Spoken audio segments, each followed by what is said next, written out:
परम सच्चिदानंद घन प्रेमानंद स्वरूप नवनिभृत निकुंज महामहिम परम पावन श्री वृंदावन धाम। श्री वृंदावन धाम के लाडिले युगल चंद्र प्राणाराध्य श्री प्रिया प्रीतम जो समस्त हित परिकर निज परिकर। उपासक किसी भी परिस्थिति में अपनी उपासना के सोपान को न भूले।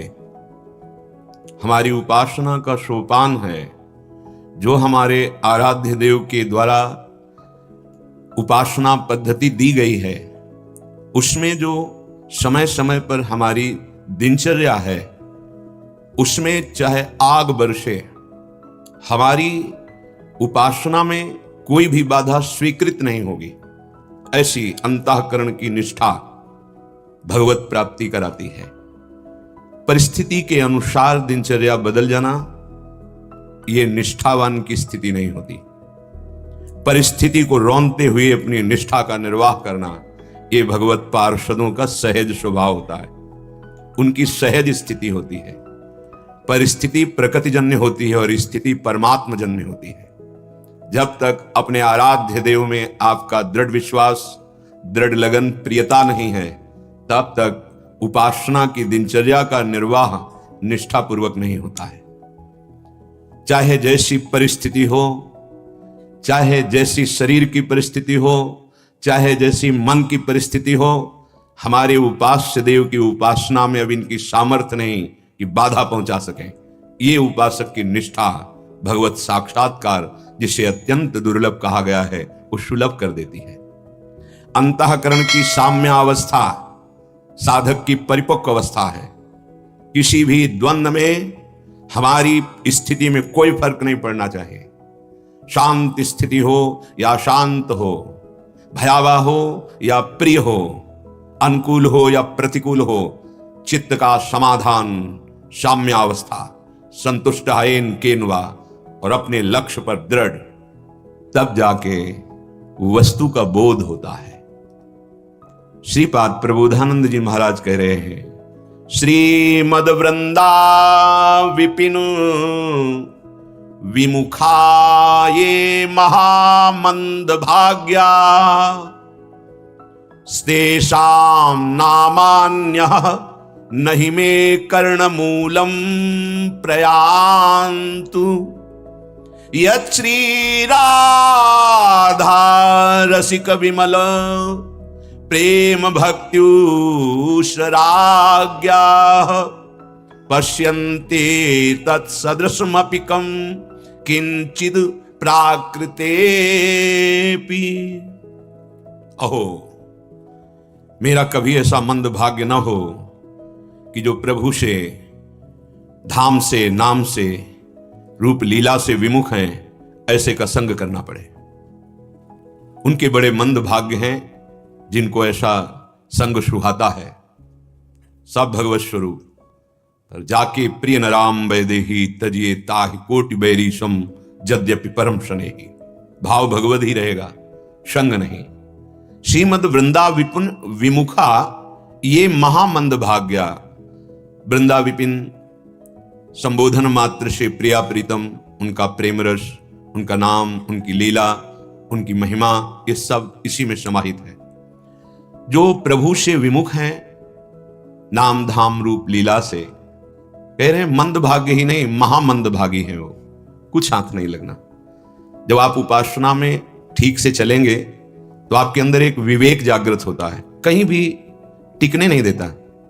प्रारंभ की जब स्थिति जागृत होती है, कुछ भी जो देखो तत्काल विवेक, ये असत है ना, ये नाशवान है ना, इसमें कोई सत्य वस्तु तो है नहीं।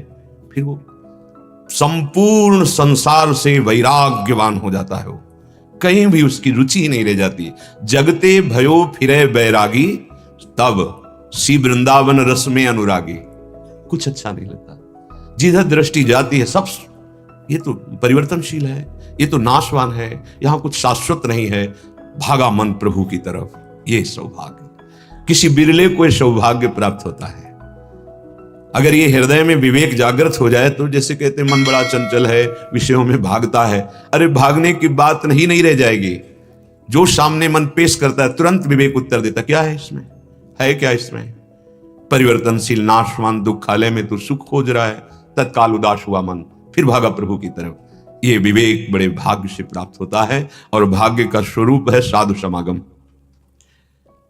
जो धाम नाम रूप लीला से विमुख हैं उनके बड़े दुर्भाग्य हैं। वो भले अपने को समझते हैं चंद दिनों का जीवन है, किसी भी वैभव में किसी भी प्रकार के भोग का संग्रह कर लिया गया, कोई पद मिल गया, कोई भी हमें विद्या बुद्धि बल, ये सब परिवर्तनशील है, ये टिकाऊ नहीं है। जब शरीर छूट जाएगा तो क्या रहेगा। तो अभी कह रहे हैं महापुरुष की बड़े महामंद भाग्य है यदि नाम जप नहीं चल रहा, प्रभु का आश्रय नहीं लिया, धर्मयुक्त आचरण नहीं, भगवान से थोड़ी भी प्रियता नहीं हुई, धिक्कार है उस जीवन को। गोस्वामी तुलसीदास जी कहते हैं वो जिंदा केवल दिखाई दे रहा है लेकिन मृत तुल्य है, क्योंकि मृत्यु लोकों के भोगों में ही वो सुख मान रहा है। अमृत का त्याग करके, नाम का जो अमृत है, प्रभु की लीला का जो अमृत है, प्रभु के आश्रय का जो अमृत है, उसका त्याग करके भोगों का आश्रय, नाना प्रकार के प्रपंच में सुख की अनुभूति, ये महामंद भाग्य है। ऐसे लोगों का मुझे संग प्राप्त न हो, ये प्रार्थना। ऐसे लोगों का हे प्रभु मुझे कभी संग ना, बरु भल बास नरक कर ताता, दुष्ट संग जनि दे विधाता। हे भगवान भले हमें नरक मिल जाए पर ऐसे आपसे विमुख जनों का कभी हमारा संग ना हो। बेमतलब में हम अपने अहम को पुष्ट करें सो ठीक नहीं, अहम को प्रभु के चरणों में समर्पित करके सच्ची साक्षात्कार करने का हमें अवसर मिला है। ये शरीर गुरुदेव नहीं होते, ये परिवर्तनशील नाशवान शरीर कभी गुरु नहीं होते। जो तत्व है वही गुरु होते हैं। पर हम वो तत्व की भाषा सुनने की हमारी सामर्थ्य है इस श्रवण इंद्री में, तो उन्होंने हमारे जैसा रूप रख लिया और हमारी भाषा में हमको बोल रहे हैं, निहाल हो जाओगे। विश्वास कर लो अगर कृपा ना होती तो यहां कदम नहीं रख सकते थे आप। सुनने और बैठने और समझने के अवसर तो बहुत दूर रहा। जब कृपा हो गई तो कृपा में कंजूसी नहीं होती, जासु कृपा नहीं कृपा घाती। अब वो हमको निकाल के ही रखेंगे इस माया प्रपंच से। अब अपने को ऐसे तगड़ा रहना है, यही है शरणागति का स्वरूप। ऐसे का मतलब क्या होता है, कुछ ना पकड़ना, कोई बल ना रखना, ऐसे बदनिहाल हो जाओगे। प्यारी जो अब तो आपके भरोसे हाथ उठा दिए, अब आप देख लो। पर फिर अन्य कोई आश्रय, अन्य कोई चाहत, अन्य कोई है तो चिंता मत करना तुम।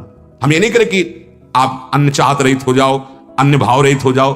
हम जानते हैं बहुत कठिन है ये होना, ये वो करवा रहे हैं, प्रतिपल करवा रहे हैं। आप देख लीजिए क्रमशः निकालती चली जा रही। आप चिंता मत करो, आप चिंतन करो, भरोसा दृढ़ रखो, इसी जन्म में भगवत प्राप्ति हो जाएगी। नाम न छोड़ना, नाम रूपी डोरी हमें प्रियालाल तक पहुंचा देगी। नाम न छोड़ना है, हृदय की बात कह रहे हैं। हो सकता है हम बड़े विषयी जीव हैं, आश्रय विषय बन जाए, आश्रय कोई व्यक्ति बन जाए। अगर नाम चल रहा है तो छुड़ा लेगा वो, बहुत बड़ा अंग रक्षक है नाम। नाम चल रहा है बचा लेगा, डूबने से बचा लेगा, फंसने से बचा लेगा, फंसे हुए को भी छुड़ा देगा। बहुत सामर्थ्यशाली नाम है।